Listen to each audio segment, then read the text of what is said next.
ज्ञानी भगवंतों की भाषा एकदम सरल है। वो क्या कहना चाहते हैं कि अगर आपको संसार में सुख दुख पसंद है तो आपको संसार में जीना का अधिकार है, और इसके लिए अगर अच्छा इंसान बनोगे, जिसको हम कहते 5 महाव्रत, सत्य, अहिंसा, अचौर्य, अपरिग्रह एंड ब्रह्मचर्य, इसका जितना पालन करोगे इतना आपको इंसान के नाते लाभ मिलेगा। और अगर आपको मुक्ति के मार्ग में आगे बढ़ना है, ये मुक्ति के मार्ग में आगे बढ़ना है, तो संसार में सुख ही नहीं है, दुख भी नहीं है, ये समझना पड़ेगा। सुख भी नहीं है और दुख भी नहीं है। संसार का मतलब होता है बंधन, जिसे कोई छूट सकता है, भुगतना ही पड़ेगा। क्या बताया? भुगतना ही पड़ेगा। हम जिसको सुख मानेंगे वो भी भुगतना पड़ेगा, और दुख माने वो भी। तो कुदरत की भाषा में सुख दुख नहीं है, हमारी मान्यता के ऊपर सुख दुख है। क्या बताया? एक कहता है मेरे को शादी नहीं करने में आनंद आता है, एक कहता है मेरे को शादी करने में आनंद आता है। तो ये क्या है? मान्यता। एक कहता है बच्चे हैं तो आनंद आता है, एक कहता है नहीं है तो अच्छा है। तो ये क्या है? एक कहता है कि पैसे बहुत ज्यादा कमाने से आनंद आता है, एक कहता है पैसा जरूरत वाला मिल जाएगा तो बहुत हो गया। तो सबकी अपनी अपनी क्या है? चॉइस है और मान्यता है। इसमें कोई ठोस चीज नहीं है। क्या नहीं है? ठोस चीज।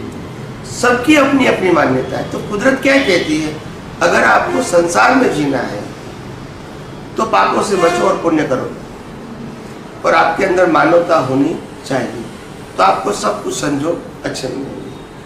अगर आपको संसार से मुक्त होना है तो क्यों मुक्त होना है पहले समझो। तो कि मुक्त इसीलिए होना है कि हमको कर्म का बंधन नहीं चाहिए, जन्म मरण का चक्कर नहीं चाहिए, यहाँ का सुख भी नहीं चाहिए और दुख भी नहीं चाहिए, क्योंकि दोनों बंधन है।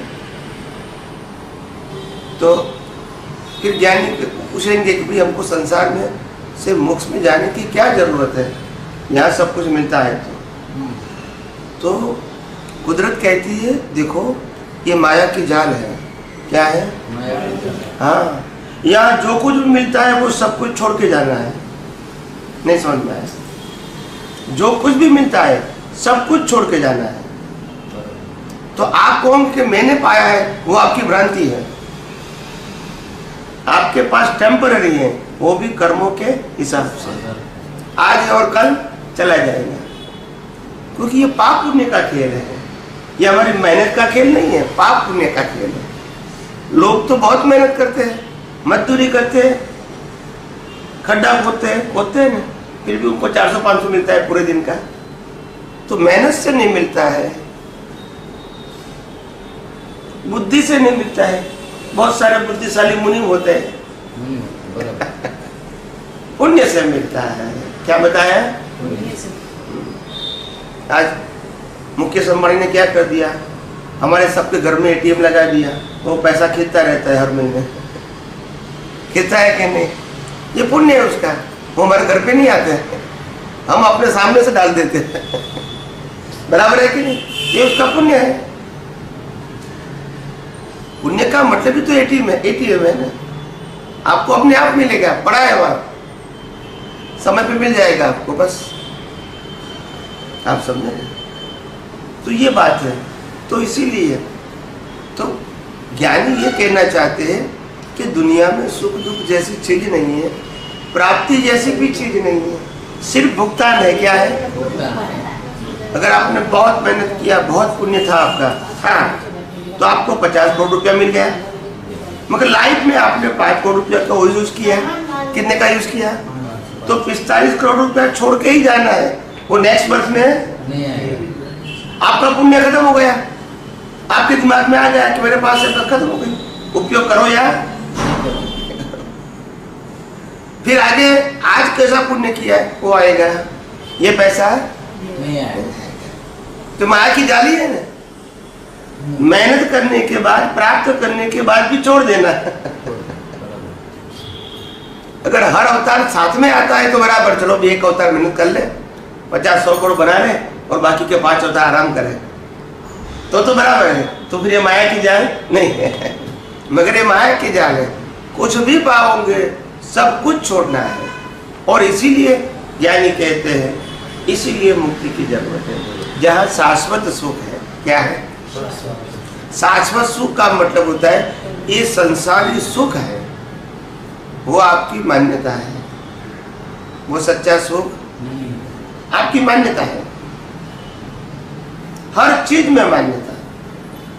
आप कहोगे मेरे को ये कपड़ा पसंद है, दूसरों को ये कपड़ा पसंद नहीं है, तो मान्यता हो गई ना। कपड़े के अंदर सुख देने का स्वभाव नहीं। मेरे को ये घर पसंद है, कोई कहता है मेरे को बिल्कुल पसंद नहीं, तो फिर क्या हो गई? मान्यता। कोई कहता है मेरे को कार चाहिए, कोई कहता है नहीं चाहिए मेरे को, भी जरूरत ही नहीं, मेरे को पैसा है जरूरत नहीं है। सबकी अपनी अपनी क्या है? मान्यता। तो कोई वास्तविकता थोड़ी है कि इसमें सुख है ही, हमारी मान्यता है। तो लगता है कि मान्यता चेंज हो गई। तो आज पहले दुकान, सबसे पहली बार दुकान शुरू किया आपने धंधे के लिए, तब आपके लिए ऐसा चलो भी ये दुकान अच्छी चलती है, ये हमारे लिए स्वर्ग जैसा है, पैसा देती है। तो फिर 2 साल 5 साल वो अपना अभी छोड़ दो, दूसरे ले लो, फिर छोड़ दो, तीसरी ले लो। तो आपकी मान्यता चेंज हो गई ना, मान्यता ही चेंज हुई ना हर समय। जब इसमें सुख मिलता था तो फिर छोड़ने की क्या जरूरत थी? नहीं, अगर मान्यता चेंज होगी, इसमें से इसमें जाएंगे, इसमें से इसमें जाएंगे। हर बात मान्यता के ऊपर आधारित है। इसमें से सुख दुख है नहीं। अगर कोई भिखारी को मैंने 5 रुपया दे दिया तो उनके लिए आनंद की बात है। अगर कोई BMW में से उतरेगा, उनको 5 रुपया दूंगा तो टेंशन लगेगा। तो आखिर मान्यता ही तो है, देने वाला मैं हूँ, 5 रुपया भी वही है। आपकी मान्यता अलग, आपकी मान्यता अलग। तो सुख दुख वास्तविकता है कि मान्यता है? हम कहते हैं कि सभी तीर्थंकर राजघराने में पैदा हुए, सभी राजकुमार थे, वैभव की कोई कमी नहीं। तो फिर सब कुछ छोड़ के सब तीर्थंकर क्यों चले गए जंगलों के अंदर, जहाँ कुछ भी नहीं है? न सुख है, न खाना पीना, सुविधा, कपड़ा, कुछ भी नहीं है, रहने का घर नहीं, कुछ भी नहीं है। तो क्यों गए? इतनी सारी सुविधा छोड़ के क्यों गए? माया की जाल से बाहर निकले। अभी आप समझ गए। तो उनको समझ में आ गया कि यहाँ कोई सुख जैसी चीज, ये तो बंधन है। क्या है? सुख मानते हैं मगर है ये तो बंधन है, बॉन्डेज। तो ये बंधन से मुक्ति पाने के लिए उस रास्ते पर गए। और यहाँ जो सुख दुख लगता है वो तो आपकी मान्यता है, वास्तव में सुख दुख है नहीं, वास्तव में आपके कर्मों का फल है। और सबसे बड़ी बात यह है, हम जीवन में जो कुछ परिस्थितियां होती है इसको हम स्वीकार नहीं करते हैं, और यही राग द्वेष का कारण है। स्वीकार नहीं करते। वो सुख दुख जो भी आता है स्वीकार करो। निमित्त कोई भी हो सकता है, हिसाब मेरा है। राम को वनवास जाना पड़ा, स्वीकार किया। हम स्वीकार नहीं करते हैं। हम जब बचपन में झोपड़ी में पैदा होते हैं तो स्वीकार करते हैं, बड़े होने के बाद झोपड़ी मिलती है स्वीकार नहीं करते हैं। तो पैदा होते वो भी आपका उदय कर्म है, और बाद में मिलता है वो भी, और महल मिलता है वो भी उदय कर्म है। सुविधा मिलती है वो भी उदय कर्म है, और दुविधा मिलती है वो भी, मगर स्वीकार नहीं करते हम। ऐसा क्यों? बस इसी से फिर राग द्वेष चालू। तो वास्तविकता को स्वीकार नहीं करते। जो हमारे सामने है, जो भी संजोग, इसका तो स्वीकार करना पड़ेगा ना, मगर नहीं करते। फलाने इनकी वजह से हुआ, इनकी वजह से हुआ, इनकी वजह से हुआ, ऐसे करके दूसरे के ऊपर आरोपण करते हैं। जब हम पैसा कमाते तो क्या कहेंगे? देखो मैंने अपनी मेहनत से कमाया। हम ये नहीं कहें कि मार्केट में तेजी थी, हमारे एम्प्लॉय अच्छे थे, हमारे व्यापारी अच्छे थे, हमारे ग्राहक अच्छे थे, तो इसीलिए प्रॉफिट मिला। वो ऐसा नहीं कहेंगे। प्रॉफिट हुआ तो मेरी वजह से हुआ, और लॉस हुआ तो क्या कहेंगे? एम्प्लॉय टाइम पे नहीं आते थे, और माल भेजने बिजनेस पर माल भेजने वाले ने माल टाइम पे नहीं भेजा, या तो कस्टमर नहीं आए, या तो मंदी आ गई, इसीलिए प्रॉफिट नहीं हुआ। तो जब प्रॉफिट कम होता है तो दूसरे के ऊपर करते हैं, और ज़्यादा होता है तो अपने ऊपर। तो ये दोनों बातें, इसमें कॉमन सेंस नहीं है। अच्छा हुआ तो भी संजोगे और बुरा हुआ तो भी। मगर हमारी सोच ऐसी हो गई कि अच्छे को स्वीकार करो और बुरे के लिए किसी के ऊपर तो टाल दो, थोप दो, और इसीलिए फिर वास्तविकता समझ में नहीं आती। तो कुदरत यही कहती है, ये सोना चांदी डायमंड पैसा सब कुछ आपको मिलेगा, जहर जवेरात जमीन सब कुछ मिलेगा, मगर ये सिर्फ आपको उपयोग करने के लिए मिलेगा। किसके लिए मिलेगा? उपयोग करने। आप ले जा सकते हैं? तो उसके लिए मैं एक एग्जांपल देता हूँ। एक बड़ी कंपनी है चेन्नई में, वो सभी को एम्प्लॉयमेंट दे देती है कि जो भी आएंगे हम सबको एम्प्लॉयमेंट दे देंगे, और हमारी ये कंडीशन रहेगी कि आपको घर से लेने के लिए आएंगे और छोड़ने के लिए आएंगे। क्या बताया? हमारी गाड़ी वाला। यहाँ आपको खाना भी मिलेगा, चाय भी मिलेगा, नाश्ता भी मिलेगा, एयर कंडीशन कमरा होगा, आपको 12 घंटा काम करना है। अगर आपको रहना है तो रहने की सुविधा भी मिलेगी और शाम को खाना भी मिलेगा, आप सब कुछ मिलेगा। इतनी सुविधा मिलने के बाद भी सैलरी नहीं मिलेगी, तो फिर क्या करोगे? नहीं जाएगा। समझ में आ गया? तो कुदरत यही तो कहती है, यहाँ आप खेलो, पढ़ो, शादी करो, बच्चे करो, पैसा कमाओ, सब कुछ बसाओ, मगर ले जाना है। यही तो है ना, यही है कि नहीं? तो वहाँ मेहनत नहीं करेंगे, यहाँ तो करेंगे। भाई नहीं ले जाएंगे तो भी इसको तो माया की जाल बोलते हैं। माया की जाल का मतलब क्या है? समझ में नहीं आता है। बात तो एक ही है ना, वहाँ भी नहीं ले जाने का, यहाँ भी नहीं ले जाने का है। तो हमारी दृष्टि छोटी होती है तो बात समझ में नहीं आती है, जब बड़ी बन जाती है तो वही बात समझ में आती है। यहाँ कोई चमत्कार की बात नहीं है, सच्चाई की बात है।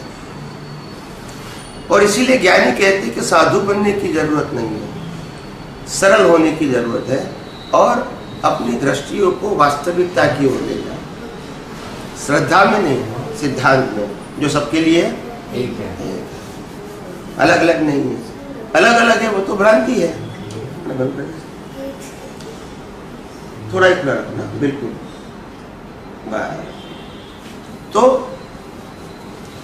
तो कहने का मतलब ये है कि वास्तविकता हम नहीं समझ सकते, वही तो हमारी मजबूरी है।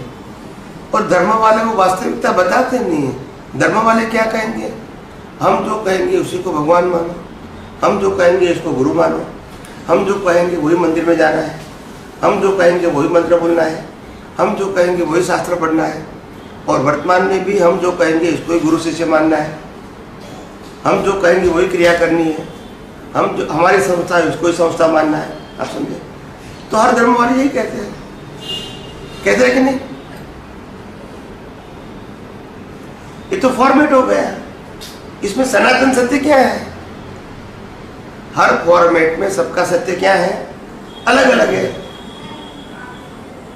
आप समझे ना? और इसीलिए तो बाद में कट्टरता पैदा हो जाती है। क्या हो जाती है? मेरा सही तुम्हारा गलत, मेरा भगवान बराबर तुम्हारा नहीं है। हर बात में कट्टरता हो जाती है, तो वास्तविकता समझ में यही तो बात है। तब ज्ञानी कहते हैं ये सनातन सत्य तो ये फॉर्मेट का धार्मिक सत्य से ऊपर है, जो सबके लिए एक है। ये तो फॉर्मेट सबके लिए क्या है?